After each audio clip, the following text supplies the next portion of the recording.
السلام علیکم۔ بسم اللہ الرحمن الرحیم۔ والدین کی نافرمانی کی سزا دنیا میں ہی ملتی ہے۔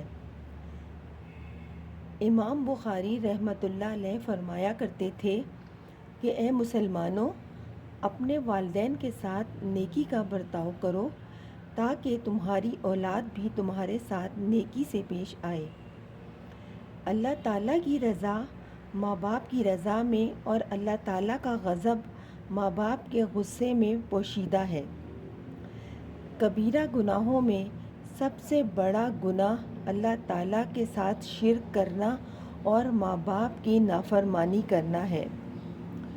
3 شخص ہیں جن پر اللہ تعالیٰ نے جنت کو حرام کر دیا ہے۔ ان میں سے ایک ماں باپ کا نافرمان بھی ہے۔ ہر گناہ کے بدلے میں عذاب اور ہر جرم کی گرفتاری کو مؤخر کیا جا سکتا ہے، لیکن ماں باپ کی نافرمانی کا گناہ ایسا سخت ہے کہ اس کا مواخذہ مرنے سے پہلے ہی کر لیا جاتا ہے۔ سبحان اللہ۔ ویڈیو پسند آئے تو سبسکرائب کیجیے۔ اللہ حافظ۔